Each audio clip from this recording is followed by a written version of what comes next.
Coming in, flex. I just wanna win, LABB, who we running with, 2233, I'm on 10 again, state your name. Big been dope on flame, I just switched the lanes. Damn, we did it again, I just flipped the pain. Stripping and dipping in bass, slab on everything. Swimming, you sinking away, cause I got big racks coming. I put my low racks on it. I ain't skip past losses, I had to get back off it. See the fit lab on it until they whip my coffin.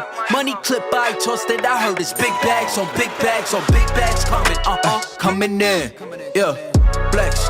I just wanna win, LABB, who we running with, 2233, I'm on 10 again. Pump up the action, I'm active. If he never heard of been dope, he just napping. Jackson's off the rapping. Keep it on my body, bitch, I'm broke if you ask it. Don't gotta sell it, most of y'all is flawless. Broken whips as long as it is foreign. Heard you want it cause the yam's enormous. What's in since she isn't gorgeous? Live my life, last name of Morgan Freeman. Trying to touch a forest, do not know when knocking on the door is. Came in, I came in, did it like the Porsches. Coming in, flex.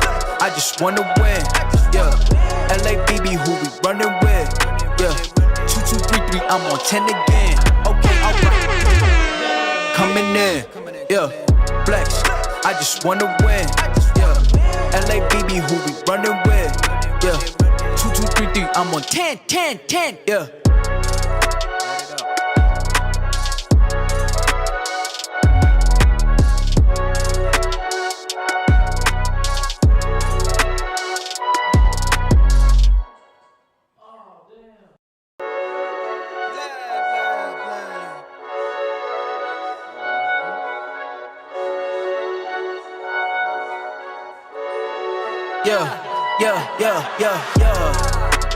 coming in, flex.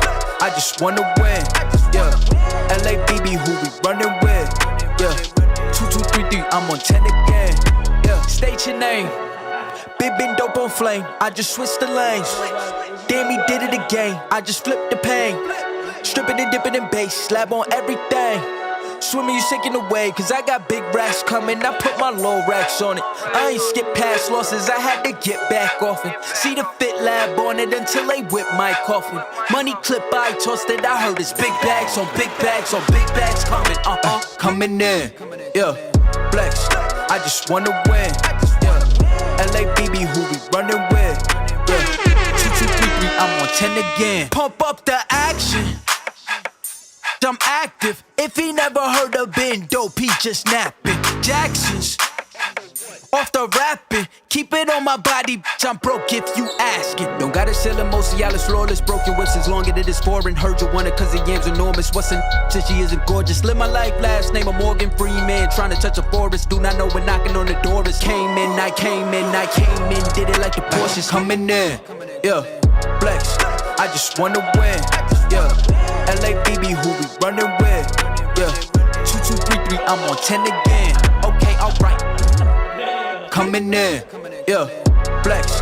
I just wanna win, LABB, who we running with, 2233, I'm on 10,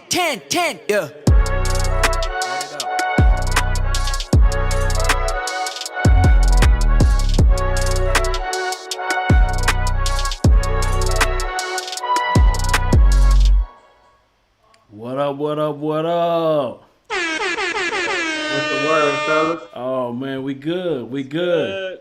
Yes, indeed, man. So, how y'all feeling today, man? It's a new year, right? We got new goals, new problems, New opportunities. You feel me? Facts. And I'm excited, man. Once again, to connect with you fellas, man, from all across the United States and see how we can come together, man, and add some value and talk about assets over liabilities. Assets over liabilities, man. That's what we talking about. Man, appreciate that, Clarence, on the intro, man. Make sure you hit that like button. You know what I mean? Yes.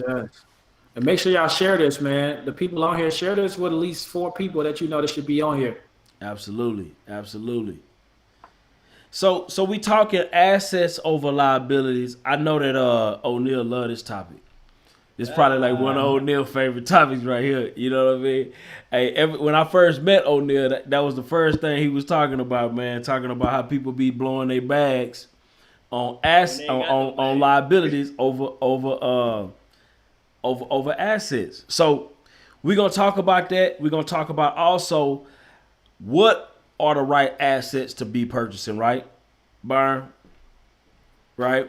Yes. We're gonna be talking Yes, about sir. what type of assets you want to be purchasing, and also how to purchase assets over liabilities. And also we're gonna probably clear up some of the confusion because a lot of folk be thinking that they buying assets, but in reality they be buying liabilities.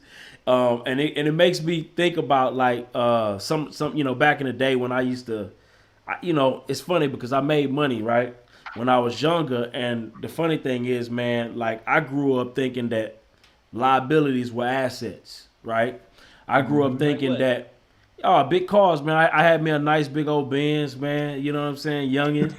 You know what I'm Big saying? body I was a Benz. big body Benz. I had the Versace shirts. You feel me? This was fresh out of high school. Yeah, man. I had a whole bunch of liability because it was taught to me that way. You feel me? Like when I would go to church, That's all you knew, though. that's all I knew. So I would go to church, right?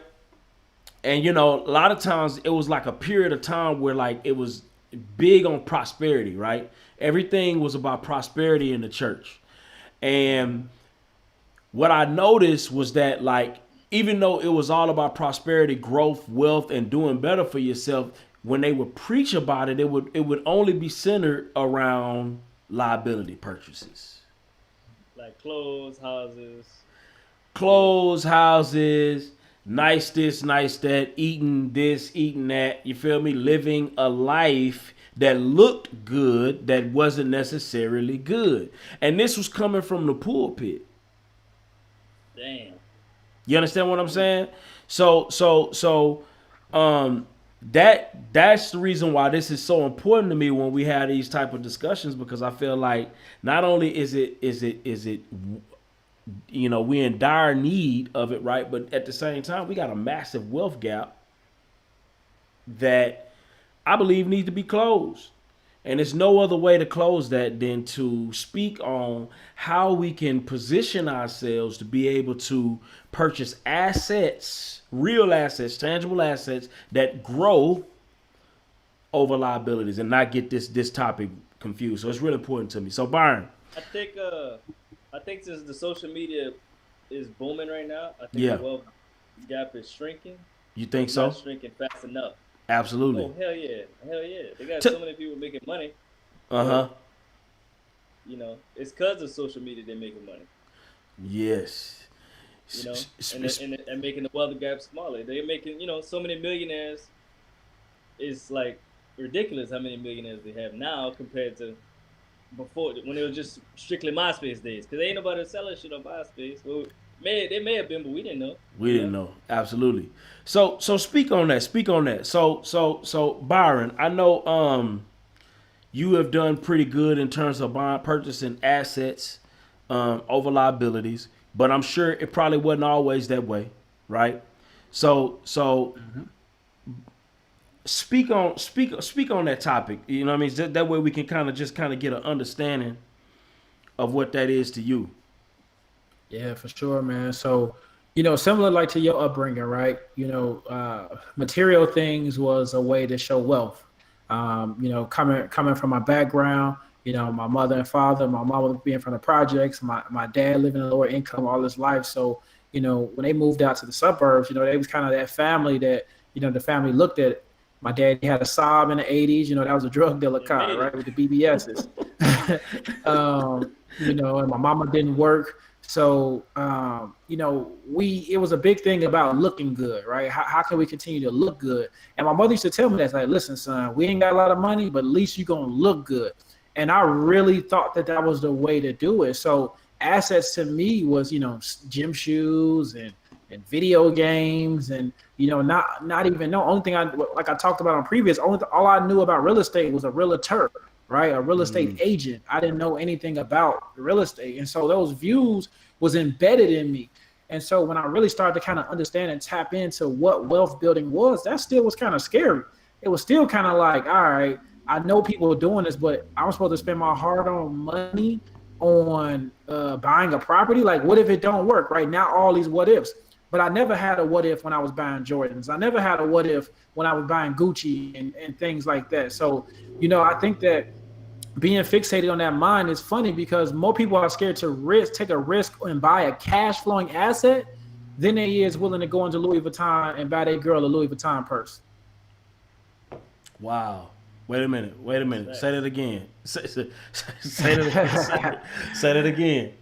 So I said more people are willing to take a bigger risk of walking to a Louis Vuitton store and buying a purse versus actually buying a cash flowing asset. They're more scared to buy a cash flowing asset than buying a liability that holds no value, only street value. Man, speak on that. Speak on that. Because I think we just said something right there, and I really think. Where do you think that mentality comes from? First of all. And maybe we can get Oneil in here too to bring. Where does that mentality come from, Byron? Like to think that that's what's up. You know what I mean? Because I grew up seeing the same thing. So where does that come from? You think? Yeah. So I think some of it really comes from the fact that most of us come from poverty, right? We come from surviving, scratching and surviving, right? Like, think about MLK. MLK Day was just the other day, and I seen a lot of posts saying this was not that long ago. And so if you think about the 80s, 90s, a lot of our parents wanted to make the best life for us. So they spoiled us. They gave us everything. Then hip hop didn't even make it no better, right? Because hip hop started glorifying all of these designers and all of this, all of this flashy lifestyle of looking good. So as men, we thought this was a way to get women, right? We thought that getting all this nice stuff and all of these things and looking like we have money versus what real wealth was. And I think that it just got passed on, right? We look at it. I don't know how many generations we are within hip hop, but it's the same story, right? And I know Oneil can touch on a little bit more.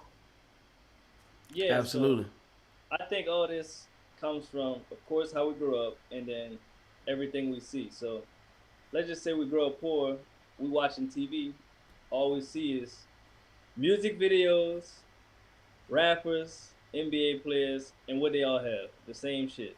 Fancy ass cars, fancy ass shoes, designer clothes on. So we think if they got it, they're wealthy. I need the same shit. Absolutely. And so we think we have the same lifestyle as them and we don't have the same income as them. So we have to realize that I can't afford the shit they got. They could blow $1 million and still be up 6-7 million. We could blow 3-4,000 and we negative 3-4,000. Absolutely. So what you were stating earlier, somebody would rather take a risk on Louis V before they take a risk on a cash flow asset. So you got to realize most people, the people that have decent credit, they'll open a credit card, run that bitch up, and then not be worried about it. But they're scared to use that same credit card to buy a mobile home or a house. Is because we don't know any better. We don't know any better. Especially when it comes to rap, hip hop, that's all they talk about: bitches, drugs, and Louis and shit like that. So you thinking it's a cultural thing, right? So you thinking it's a cultural thing. 100%. All right. So okay, so that's what I see. That's the same thing I see. I think it is cultural. It's culturally ingrained. Okay, so I know that we live kind of in a bubble, so we can't forget that we live somewhat in a bubble because a lot of the people that we kind of surround ourselves with are thinking about assets over liabilities. But to the common person, the everyday average person that we run up on that's in the hood in our family, right? How do you, when you talking to them, what kind of conversations are you having with them in terms of teaching them, or are you just kind of like not saying nothing, or like what is that like? Because I think this is important in the sense of, bro, like you cannot win if everything that you have of value is a liability. You can't win in life. it's impossible. So what kind of conversations are you having like with family and stuff like that in order to kind of bridge that gap? Like, what are you doing? It's hard, bro. Go ahead. It really just depends on who you're talking to. You have to know that cousin or uncle mindset. So if you know they truly value Louis, Gucci, all that, and they don't see any value to assets, it's just me personally. I'm not gonna waste my time finna talk to you. I'm just wasting my breath, and it's really going in one ear out the other for him. So we both wasting our time. Now I know if I see potential in you, fuck, I'll break it down to you. Hey, bro, stop buying that dumb shit. You got at least 5 down payments in your closet. You got damn near every joint that came out. You got all the new Gucci, all the new Louis. Stop investing into them brands and start investing into yourself. And you still live at your mama house. Come on, man. Okay. Come on, man.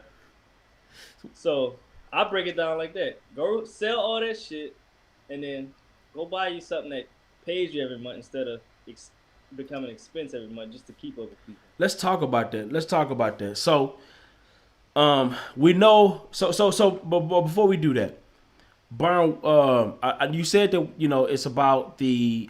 We talked about why, right? So, what are you telling like your family members that are looking at you like, okay, you know what you. Because I know that y'all done bought some nice liabilities, you feel me, that look good, but people don't know the backstory behind what affords those nice liabilities. Can you speak on that? And what are you telling your family members? And what do you think is dope for like, somebody else that got family members that are going down that wrong path? How do we switch the culture? You feel me? Like speak on that, please. Yeah. So, one thing, like you said, those family and friends, unfortunately, when I started getting stuff, I would have family and friends that like wanted to compete. Like, oh man, I see you, B, I see you. I'm about to get there. How much that cost? Yeah, I'm gonna go grab that. And it's like, I'm not trying to shit on y'all, but it's like, you can't afford this. And it's in a nice way, because it's not like, you can go buy it, but why put yourself in a hole just to look good? Like, I'm doing this to reward myself. And so the biggest thing, I had to be real with some of my friends, right? And I knew it kind of came off, but it's like, okay, what if you lose your job? Would you be able to still pay for that? Right? Absolutely. And, and they'll kind of be like, well, I figure, I'm like, now you slaving for the things that you have. Absolutely. See, for me, my assets are paying on this, right? And so, oh my God! Then a lot of people be so for some shit. Speak on that. What are some of the practical things that you did, right, to transition your assets? I mean, your liabilities, to pay for your liabilities. How did you use your assets to pay for some of them liabilities? Yeah, well, the first thing is we focus on our business. I made sacrifices, right? Because like Oneil was saying, I was one of those guys that I was getting a lot of money and I was going to buy Air Jordans and I was buying new clothes, and I didn't own not one asset. And I was studying real estate and again, just being dumb. I was being one of those analysis paralysis or smart. I was being a smart dummy. And it wasn't until I started really, as we started investing in our business, I had to go cold turkey. No shoes, I didn't buy any new shoes or clothes for a whole year and a half. Wow. So I had to wear everything that was in my closet.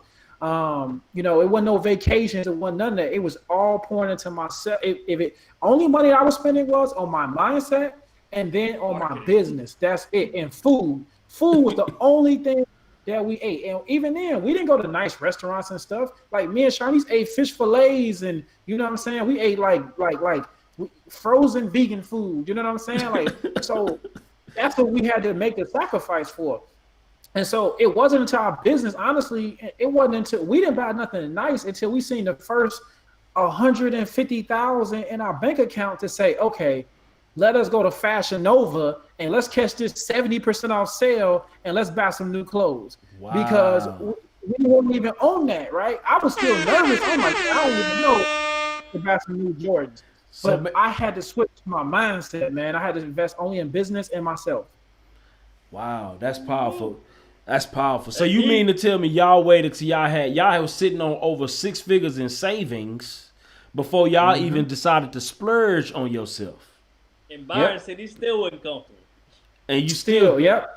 And the crazy thing, I still wasn't. but the crazy thing is, you got family members who are trying to compete in terms of looking like you, right? Well, And they $400 going in on the debt. table. Wow.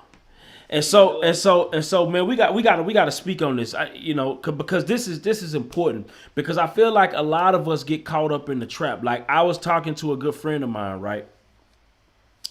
Good friend of mine, and they were in the process, they did real good as a travel nurse, right? Because it's a lot of big money in travel nursing, you know what I mean? Yeah, make sure y'all hit that like button, you know what I mean? Hit that like button right now. Yeah, and so she does really good. I think she probably did maybe about 240, you know what I mean, almost like $250,000 this past year, right? Travel nursing. And she was looking to buy a house, and I was like, listen, man. And she was gonna buy like a $350,000 house, and I'm like, why you gonna buy a $350,000 house? I know you made the money, but the difference is, bro, if you buy a $350,000 house, right, and you made, let's say, 240. Now, in theory, if you can make 240 every single year, that's a little different. You maybe be able to leverage that. But I was like, listen, don't even do that though. Don't even do that.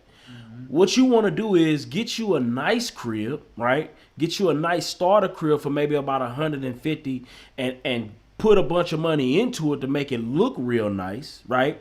And then what you could do is, anytime you was to ever need to upgrade, you can rent that house, because it's hard to rent a $350,000 house. You ain't gonna make no cash flow. Right, You understand what I'm saying? Because you done priced yourself out of the rental market. You see what I'm saying? Unless you somewhere in California, but in Texas, it ain't going down. So what I told her was, I say, listen, get you a nice little 80 to $100,000 house. Put you maybe $30,000-$40,000 into it, whatever. You understand what I'm saying? And have it, like, because you $40,000 house, Go a long way. it can go a long way to build up a house. That way, now your first property, right? Your first property is now a potential asset if you was to ever fall on hard times, or if you want to upgrade. Because what you could do is, you take that 150,000 with you get you a beat up house, and maybe the ARV on is maybe 170, 160. Now you already going into the property with equity in it, and you got a nice house. And if you want to upgrade later, you can rent that house. You understand me? You can rent that house and parlay that money into something else. And so that's just one practical way. If you ever find yourself making a bunch of money, just transition that into an asset on that first property. What you think about that, Oneil? And speak on that other topic as well. How did you make that transition? The transition from the consumer mindset to investor mindset? Yes. Well, honestly, I had the mindset I was buying shoes and shit in high school. But at the same time, my parents all instilled in me, save your fucking money. So I was always saving my money, and I was buying cheap ass shoes. I was buying Chucks. At that time, it was like $43 a pair of shoes. You know what I'm saying? Oh my God! I was never really into shoes that's over $100. That's still high to me. So now my highest is, I'm spending $120. If it's over $120, I'm gonna think, nah, I do like Air Jordan 1s. My highest on that is $200. I ain't going past 200. So it was always a thing for me to save money, not buy dumb shit. So that's how I was able to build my first house at 21. That's how I was able to buy another house at 23. And then I purchased my first car just made a year today. And I didn't buy that with my hard working money. I bought that when I had like 20 rentals at the time. Wow. So my rentals paid for the car. And the only reason I bought the car because I had 3 kids. And today is my youngest first birthday. So that's why I had to buy the car. Happy and I B-Day. bought it on her birthday. Wow. Yeah, happy B-Day. People got to realize that we don't have to work 80 hours to buy some bullshit. Like, you really slaving to live the lifestyle that you have. You working 80 hours to afford a car. You working 80 hours to afford a house payment. That's slavery. That's modern day slavery. Just think about it. Slavery. It's slavery. You just said it. It's slavery. So you got to work fucking 80 hours to get a $2,000 check, and your mortgage is $1,600, and your car note is $400. you ain't got no money. Absolutely. So speak on that, because Oneil, you started this game real early. What was the mindset? What triggered that mindset for you? You know what I mean? What triggered that for you? Really, my goals. I was like, I always want to be. I gotta be rich. So for me to be rich, I gotta chill the fuck out. So I really, like Byron said, I didn't buy no shoes since. Honestly, I still got my shoes from high school. I graduated 2011. I still got shoes from high school. Wow. That's what's up. I just started buying shoes like maybe 6 months ago, and I love shoes. So you're a certified cheapskate. Tell the truth, Oneil. Yeah. I'm cheap as fuck. Listen. I told my partner, like, oh, go ahead, B. Go ahead. No, I was gonna say Oneil, he got that Jewish in his blood, man. Yeah, he different. Yeah. I always been like this. So my daddy always told me, don't buy what you want, buy what you need. Yeah. Don't buy what you want, buy what you need. So Absolutely. I said, I love shoes and all that. I said, by the time I'm 30, I'm gonna have way more than enough money to buy any shoe that ever came out. That's the position I want to be in. I don't give a fuck when this bitch came out. If you got enough money, you can afford it. So Byron, speak to that, man. Do you think that is part of the cheat code to success? Like being able to suffer a little bit, right, for at the beginning to build yourself up, and speak on that mindset. Speak on that transition. What is that about? I don't think it's I think it's really the cheat code. I think it's more of an investment into yourself. Okay. Well, my bad. Go ahead. Okay. Nah, you good. No, I was gonna say I think it's really a cheat code because even Oneil said it's an investment to yourself. But the reason I think it's a cheat code because it's discipline. Yes. Right. It's discipline. Yes. It's stepping out the norm of what you normally used to. And so, when you think about it, right? Like Byron, like you said, you came up and the mindset you had was, man, like you said, it was coming from the pulpit. For myself, it was coming from my family, my friends. And then Oneil, you talked about the good thing about how your parents instilled that in you. So the one thing is, right, it's always dope because it's like, we wish we had more parents, how Oneil, how your parents instilled that in you. And I think that's the beautiful thing about our generation. But the discipline, being able to hold back on and caring what other people think about you is huge. Because that was the one thing I had to realize, right? Because the reason why I dress the way I dress is because I really care what people saw me, the perception of them, how I came across. I had an image for a long time that Byron was this fly guy, right? Oh, Byron can dress nice, right? But think about that. I wasn't rich Byron. I wasn't Byron who had the most assets. I was just Byron who can dress nice. So probably behind closed doors, I was probably that idiot that people was talking, like Oneil was saying, like the idiot that was buying all the Jordans. He broke. I look at him. He looked like he good, but he ain't doing nothing. You know what I'm saying? Yeah. So, I had to really make that sacrifice, and that sacrifice was just a form of discipline, right? I think it comes to anything, working out, dieting, anything like that. It's just about discipline. How bad do you want it? Absolutely. And so I'm glad you spoke on that, Byron. I'm glad you spoke on that because honestly, I think that same discipline is what translated to helping me in my business as well, right? Because what I realized is that being an entrepreneur, you're going to have to have that same level of discipline. But the only difference is, this is another thing. This is going to help somebody right here. It's not just about so you got to have the discipline to keep yourself from overspending in business, right? And spending on dumb shit because it's easy to spend on dumb shit and put yourself out of business as well. But you can't be cheap when you get in business.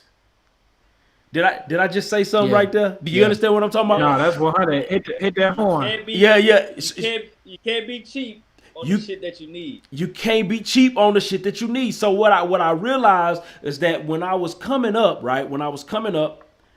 I lived so frugally, right? I was living literally on 30% of my income, right? When I started as a travel nurse, when I was making that transition from that 9 to 5 to being able to get in a position to invest in myself, I literally saved over 6 figures, healthily over 6 figures. You know what I'm saying? And I probably had even more of that more than that, just in general assets. I saved this, and I use my job. I use my job as my investor, right? I use my job as my investor, and so it got to the point, literally, to where I liked going to work. My mindset literally changed. My mindset literally changed from I don't want to go here to like I was kind of excited to be able to get the opportunity to put more into my bank account, because it's different when you are saving. You don't need them.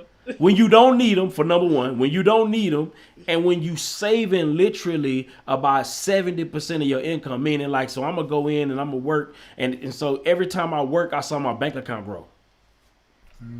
It was growing every time you walked in the door. It was growing every time, and I was comfortable. I was comfortable in my own skin and in my own position, right? And so, but where was a problem was when it came down to my business, because when I started my business, I feel like honestly I probably could have grown faster, but I kept that cheap save every penny mentality. I took that into my business, and it slowed my growth. Despite me having a lot of things in place, it slowed my growth. And I'm going to be honest with you, man.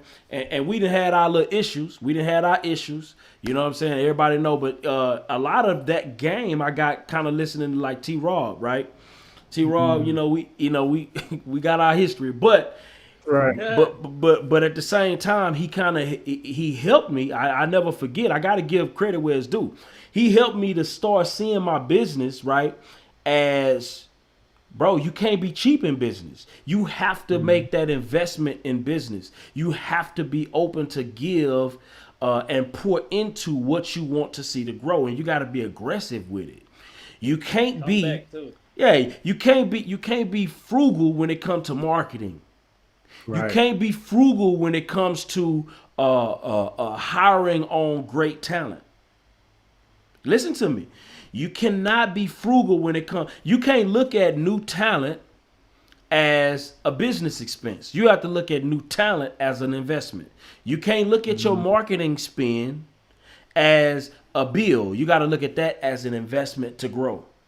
And so anytime I've been, and me making those slight changes in my business revolutionized my growth overall. Because now, when I think about a new way that I can spend money in marketing, I'm excited about spending that money because I know it's going to come back. And what I got good at is tracking my KPIs. I got good at tracking my KPIs. And as I got good at tracking my KPIs, it made it even make more sense. So it's like, how now I look for ways. Absolutely. I look for ways. Can you explain that? My bad. Can you explain the KPI to the listener as well? Absolutely. Absolutely. People don't know. What is a KPI? So what a KPI is what we call a key performance indicator. It's called a key performance indicator. And so why does one need that in business? You got to have it because it's the cheat code, especially if you cheat. If you cheat, you got to have some KPIs because you will never spend the money because you won't see the return. You got to see the return. So what the KPIs did for me in my business is it helped me to see that, okay, damn, if I spend $200 here in this particular zip code, now I'm going to spend $200 in this particular zip code. And anytime I spend $200, I get 1,000. I get 2,000 back. Right? Shit. So if 3,000, you feel me? So once you see that, you tell yourself, theoretically, matter of fact, I got a question for both of y'all. Byron, Oneil, if I showed you a proven way, right, to spend $200 as an investment and you get back $1,000, how much money can you spend on your marketing every year? If I can give you a proven way, just in general. Every dollar I got is going back in marketing. Right. For real. I'm taking that whole, you give me the 200, I make that 1,000, I'm just going to reinvest it. Absolutely. But I reinvested. I'm making myself 10%. Absolutely. And see, that's the key. The key is understanding that when you trust the marketing process, when you trust the process, when you document what you need to get from point A to point B, and it's proven. You got data and statistics, right, that you've tracked, and we big on tracking data and statistics, and that's another thing that I see in a lot of our businesses. We don't track the data, because when you track the data, you know that you're going to be able to scale your business up tremendously, right? And so we've tracked enough data in our business, right, to where we know right now, if we can do this amount of leads, we can spend this amount of money in these particular zip codes, right? We already know that by next year, if we just execute our plan, we would do over 2.7 million in our wholesale business. Nice. And that's not my opinion. That's not my opinion. You understand that's facts. You feel what I'm saying? So I just wanted to say that, you know what I mean? But I know we talking about assets over liabilities, you know what I'm saying? And so Byron, speak to why and how you made that transition. So the one thing, you know, the key thing for me was just, you know, what I defined as success. And for me, successful was just the freedom of my time. And so I understood that putting all these 12-hour days, 14-hour days, daily, no weekends off, I knew that was going to pay off in the long run. And so, you know, when we start actually diving into, you know, in the mobile home business and buying assets, when we start doing the rent to own, it was just like, yo, like we getting paid every month, right? And these little $350, $400, $500 deposits each month was like, yo, it's coming in. Like that account on the first was just like, oh, dope, this is coming in, right? And so while we were, you know, building our portfolio, right, we ended up saying, you know what, let's teach people this. And when we start teaching people this, right, putting together something that was a price that is very affordable, because our biggest thing is, like I tell people, our course is $4.99, and that's $500 to learn how to make thousands of dollars. And so for us, it was like, we understand that if we give people an opportunity to have a very low price, affordable education, that right there alone, we can reinvest back in our business when it comes to the mobile homes and buy more assets. And then our goal was like, hey, let's buy a mobile home, let's buy a mobile home park, because these larger assets will even bring even more cash flow for the rest of our lives, right? So for me, it was, well, for both of us, the investment not only in ourselves, but in our people, because that's the biggest thing, the investment in the people, because we understood that if I teach you how to fish and you able to come back and bring fish, now there's more opportunity for all of us. You know what I'm saying? Because now people are like, yo, I got this deal. Hey, can I get help with this deal? So now we all winning, because here's the thing. If I ever fall on hard times, I know my people going to pick me up. I know they're going to be like, yo, B, listen, at the end of the day, you taught me how to do this. Hey, listen, I just had this mobile home. I'll let it go for this price. So for me, the more people that we were able to educate and show the way, the more that, at the end of the day, if God forbid something happens and my hustle falls out, anything happens, I know the people will be there to help pick us back up. And so that's one way I look at it, where it's not only just investing money, but I invested our time to put together things to put people in winning positions. And to me, I understand the more that we give and as much, information, like even now, like we don't even realize what we're doing right now by just giving so much game, that it's 16 people on here, but I'm pretty sure, listen, if I call my man Gabe, like, Gabe, I need a favor, Gabe gonna look out for me, just on the strength of, just on a support tip, you know what I'm saying?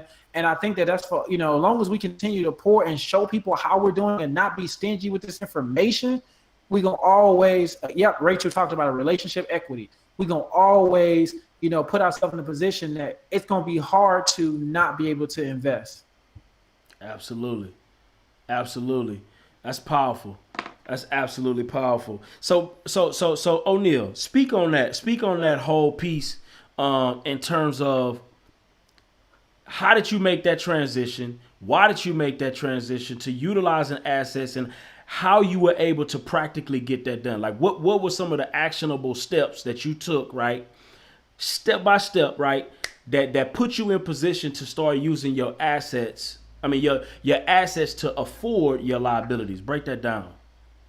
Okay, so first step I did was, of course, what makes sense. I studied what rich people did. I didn't study athletes.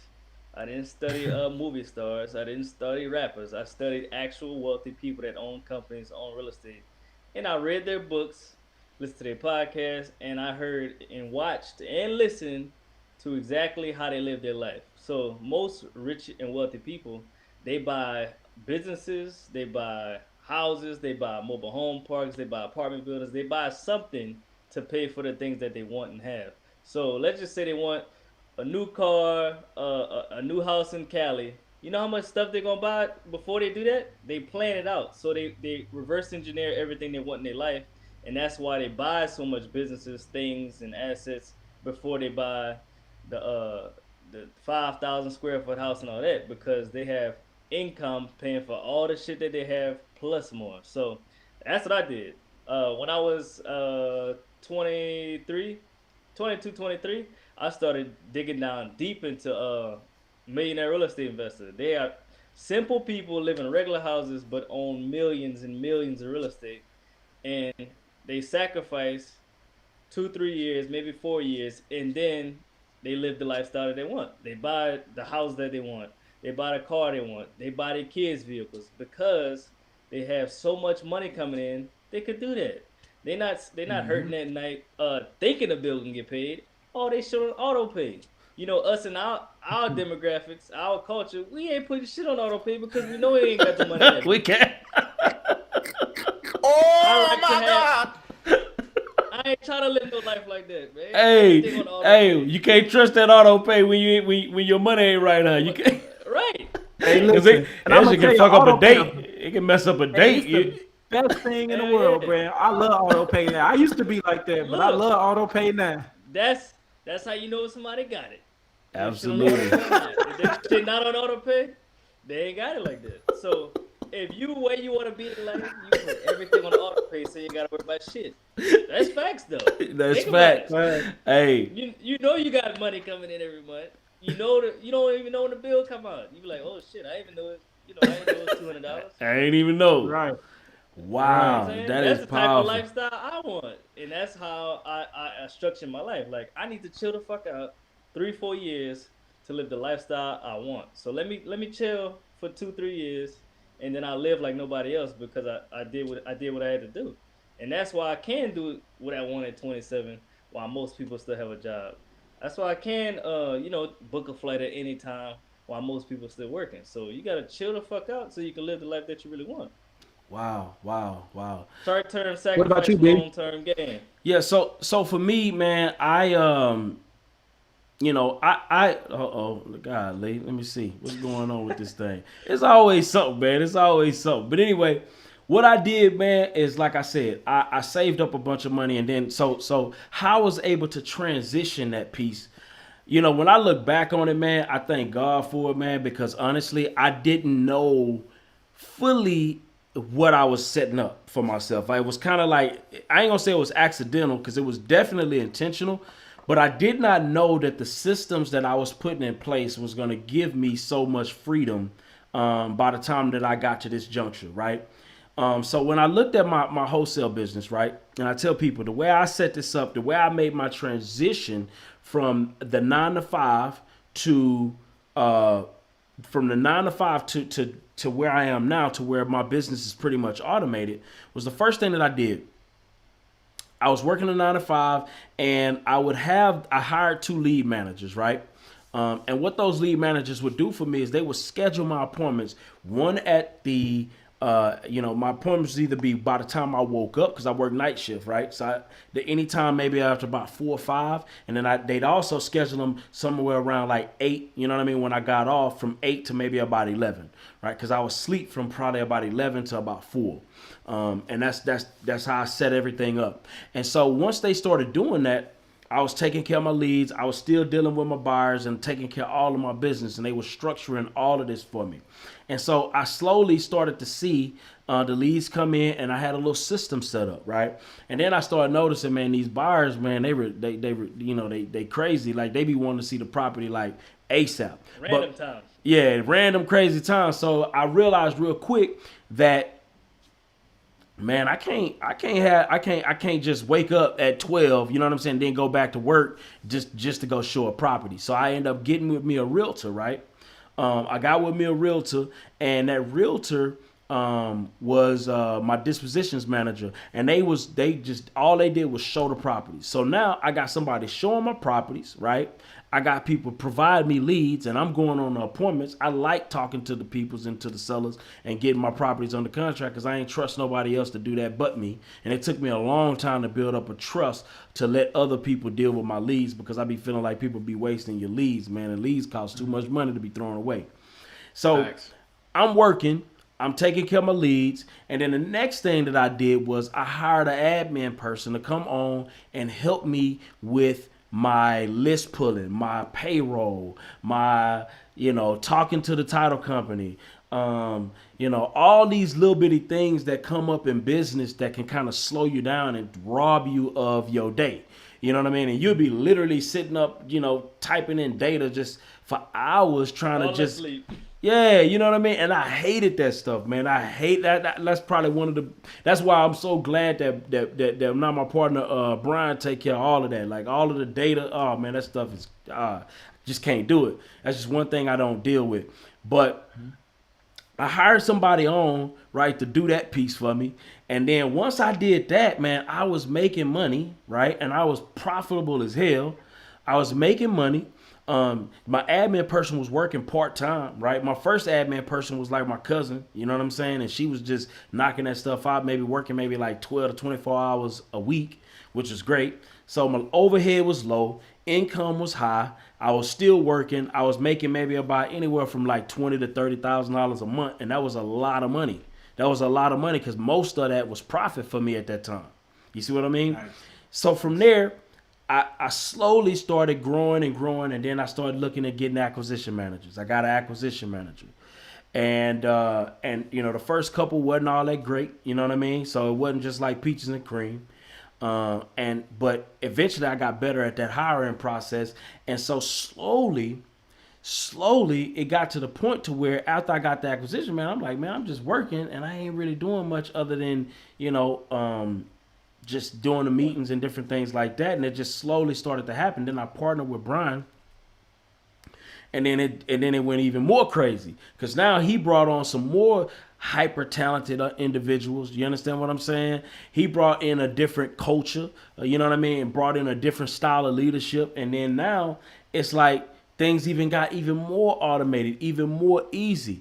And so now that, we got a bookkeeper, full-time bookkeeper, we got all of these people in place. And now literally, man, I don't really have to do a lot, right? In order for that business to function, other than put out a couple fires here, put out a couple fires there, and then make sure that all of the operations are running good and I'm tracking these KPIs, right? And so this year I'm planning on even setting up more SOPs, more policies and procedures, right? That way the team knows exactly what to do. Don't call me about it. Don't call you. Don't call me about it. Oh, go baby. look at the SOPs. Go look at the SOPs. You understand what I'm saying? And we will talk about that in our meeting if it's something bigger than that. Outside of that, and that's it. Don't call me about it. Hey, in a nice way. But I love you, bro. though. I love you. That's though. true CEO talk, though, man. You understand what I'm saying? Hey, that's true. And everybody listening, listen to everybody. You listen to Oneil, you listen to myself, you listen to Byron, and the common theme is the work that we had to put up front, the work that we had to build to get to. Sometimes y'all may hear it and be like, "Yo, I want to be on their level now, right?" Or I'm ready to be. I want to hit $1 million this year. Well, first you got to make 6 figures. And then you got to make 250. Then you got to make 500,000. It's setting those realistic goals, setting those smart goals. But at the end of the day, what Byron is saying, what I love about it, he's able to become the CEO of his business. Notice how he's hiring, right? Notice how, and one thing I remember Byron was talking about, traction. That was one book that is huge, right? Did y'all do the workshop, B? The traction workshop? We didn't do the workshop, but I need to because I definitely need to. Yeah, I've read it several times. I need to read it again this year, man. I usually try to read it at least 2 times a year, but I really want to start reading it every quarter. That's good. Mm-hmm. That's good, man. Yeah, them's I want huge people input. I want people to hear what Byron said is it takes time. So Jeff Bezos is the richest man in the world, but it took him damn near 18, 19 years to get there. He started Absolutely. this shit in the 90s. I think it's 1999, it might be like 1999, 1998. And the crazy thing, Tesla they didn't start, they wasn't even profitable Amazon. from my understanding. Amazon wasn't profitable till not that long ago. Yeah. They were losing money. I think he profitable on the AWS side, the internet side. You know what I'm saying? Yeah. Mm-hmm. I think Yeah. because they own all type of shit underneath that umbrella. Just a lot of people don't know about it. Absolutely. Hey, can I tell y'all something I learned today What's that? about Amazon? And I was like, whoa. So I talked to a person that does the Amazon, Amazon stores, and I'm like, it's genius. So what Amazon does is, have y'all noticed y'all start to see more Amazon-based products, right? Like Amazon Choice, Amazon, whatever it is. So if a seller is killing on Amazon, right? Amazon is going to, again, they get to track everything because they're using their platform. Amazon will go to the same seller overseas, buy up the product, slap Amazon Choice on it, and shut down their store. I say, yo, he big bully balling. He big bully balling. He about to control everything, yo. I'm like, wow. And put them boys out of business just like that. You know what? Put them out of business. You know what threw me off, bro? When I saw it, have you ever heard of Amazon Fresh? Yes. Yeah. That's the Whole They own Foods. grocery stores now. Yeah, they buy Whole Foods. Bro, He they brought them bring to the you, I food. They bring the food to your house same day, bro. Yes. Yeah. Bro. Amazon got one Amazon- same day shipping now too. Bro, listen. Same day you order Amazon- it, yours. Yes, they are in. So if you go to, like, for example, the Whole Foods down the street from my house, Yeah. it is more shoppers in there. When I say that, more Amazon workers in there than there are people actually going into the grocery store. Wow. They have a whole floor designated just for Amazon deliveries, bro. I'm telling you, bro. Listen, I understand. I'm not a stock expert, but Tesla and Amazon is different, bro. It's the systems, bro. The systems are crazy. And I was talking to somebody, right? And this, sometimes I get political. I get, I start tripping. But the thing was, they was talking about how I was in this little room on Clubhouse, right? And they were talking about how Jeff Bezos is evil. He's this bad person, right? Because he's rich. And I'm breaking down to people. I'm breaking haters, man. Yeah, they haters. But but they were like in this socialist, you know what I mean? Like it was like they was big on socialism and all this kind of stuff, right? And so Get a Snickers, man. So they was pushing this narrative, and it was weird to me. And I was like, do you understand that, a lot of people they disconnect the value that Jeff Bezos provides to the world. Jeff Bezos is not rich because somebody just dumped a bunch of money in his pocket. He's rich because he provides a tremendous amount of value to the world. And a lot of that money is in stocks. It's not like he's just sitting around with a bank account full of money. It's in stocks because the value of his company is greater. Yeah. You understand what I'm saying? So it's just funny how a lot of people have this mentality to where they think, riches is just, it's separate from the value, and it's not. It's only a direct mirror reflection of a value add proposition. So it was just funny that that people missed that point. You know what I mean? Man. They on another level, man. Definitely. But if we could get everybody to hit that like button, you know what I'm saying? Definitely hit that like button. We're gonna have like a like button party real quick. You know what I mean? Yeah. And I asked a question in the comments. I want y'all to comment. What assets will you purchase this year? I want you to share in the comments. Absolutely. Please let us hear. Yeah, man. We definitely want to hear about that. So what's a few assets y'all trying to purchase this year? I know Byron, you trying to get 10 mobile home parks? Yeah, man. That's the funny thing. That's me and Sharnice was just having a meeting right before the podcast. And as soon as we get off, looking to put another park under contract. So, just looking to get getting really aggressive this year, and just stepping into a space of, we've done it before, and continue to trust in ourselves and understand we got the people on our side, and see, listen, at the day, how many people can we make wealthy? Because that's what Jeff Bezos do. He made a lot of people wealthy, and he gets even richer. Oneil, what you planning on? What kind of assets you planning on getting this year, man?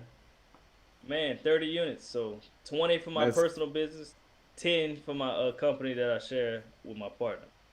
Let's go. The reason why we buy assets for our company is to pay for all our expenses in our company. Absolutely. So we get more profit. Absolutely. I love it. Plans 30 units, and then I also want to do. If I could do 15 flips, that'd be amazing. Oh yeah, 15 flips is crazy. Let's get it. Speak that into existence. Yes, indeed. I will do 15 flips. Yeah, Gabriel say he getting him a mobile home. Clarence say he getting a mobile home. Alexis say she finna house hack a fourplex. You did? Yo. I love it. We turning up. You know what I mean? I could definitely say that I'm planning on my thing is I want to get as many properties as I can. A minimum of about 10 to 12 this year. In the 5th Ward area that I'm going directly to that area. A minimum of about 10 to 12 this year. And I'm gonna probably overdo it, knowing me, because if I catch me a package deal, it's a wrap. But I'm definitely finna get aggressive in that area, because I want to not only build up a rental portfolio, but I want to catch a lot of this stuff before it blows up. And if y'all, Oneil, honestly, man, I know you buying out there in Lafayette, but bruh, if you know what I mean. Hey, if you're going to buy, man, I'm telling you, get you some in that 5th Ward, that 3rd Ward, that 4th Ward. It's getting different out here, bro. Hey, honestly, the 3rd Ward. Go ahead, B. I was asking, the 3rd Ward, the one like kind of close to downtown, but they got all that land, undeveloped land. Absolutely. Well, it's yeah. So it's a lot of older houses. It's really gentrified. So it's one of those situations where you can still rent nice, right? You can get you some decent rent, and at the same time you can benefit from a lot of appreciation if you're willing to do some little bit of value add. So I implore anybody that's listening to this podcast, man, if you really want to get your money up and get your appreciation up at the same time, it's a real unique opportunity. And then the crazy thing is the city is getting ready to build out, like, I don't know if y'all ever heard of the Riverwalk. Y'all ever heard of the Riverwalk? Yeah. In San Antonio? Nah. Yeah. So they're building something similar to the Riverwalk right here in Houston, but it's going to be on the bayou, right, coming from downtown.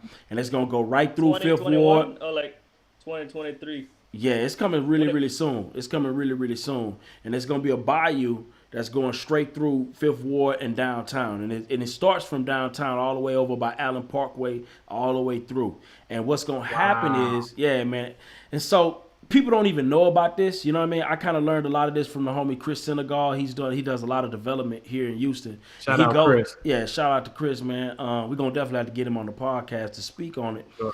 But he gave me some game, and he told me that once they build out the little bayou. So is the bayou there, or they going to dig it? No, out? the bayou is already there. What they're gonna do is they're gonna build out. It's gonna be like bring attraction to it. It's gonna be shopping centers. It's gonna be shopping centers, stores, food places, all kind of restaurants. So it's gonna be crazy. So immediately once this happens, and then they getting rid of all of the projects. They just tearing them down. They ain't even. You know what I mean? They just tearing them straight down. So what's gonna happen is it's gonna be a unique opportunity where we can go in, make big investments, and anybody who already have money there, bruh, appreciation gonna shoot up. It's gonna shoot up through the roof, bruh. So, and I got it. Yeah, you know what I mean? So I'm excited about this new opportunity. If anybody listening to this podcast right now, please make sure you dial in. If you want to just get into a high appreciating area before it go crazy, make sure you tap in with me on buying some of those properties, because we finna go heavy in the marketing in that space. And I'm gonna buy everything that I can, and everything that I can't buy, I'm gonna try to shoot it to Oneil. I'm gonna try to shoot it to Byron if he. I know you into the mobile home space. Hey, You know I'm what looking I to mean? diversify. I'm looking to Absolutely. diversify. So let's get Hey, it, man. that man love Houston. He could buy him a crib out there, Airbnb. So when him and his queen go out there, you gotta pay. Hey, Absolutely. for real. Absolutely. Hey, for real. I love Houston, man. Yeah, Because man. I'm going to Houston Friday. We're gonna be in and out. I'm gonna look at an apartment to Airbnb it. So when I do go to Houston, I got a spot. Absolutely. Nice. Absolutely. It's cheap too, boys. $1,500 for high rise. Woo. Oh yeah. Dang. Oh yeah. Too Oh, bad, yeah. too bad. And they do it Now, for let me know months if- free. Let me know if they got another unit, man. For real, I'll let you know. I'll FaceTime Absolutely. Joy. That's like a no-brainer. 4 months free? Absolutely. But yeah, man, it was a blessing, man. It was an absolute blessing. Hey, Byron, you want to take us out of here or what? Man, listen, y'all. Y'all know, first of all, I'm not going to tell y'all what y'all need to do. The first thing you do is you got to apply your mindset. All right. Definitely invest in your mindset. This is your biggest muscle. From there, stick to one thing. Yes, it's a lot of things that's making money, but the one thing that you've been studying on, stick to that. And that right there, as long as you apply your mindset, sticking to that one thing and creating action and get you a blueprint. Give you a blueprint. Know the end goal, what you want to go, and stick to that. We plan on making all things happen, nothing but action in 2021, y'all. Come on, man. Y'all know what time it is. Let's get it. Absolutely. Yes, sir. Peace. We love y'all. Good night. Love y'all. Good night.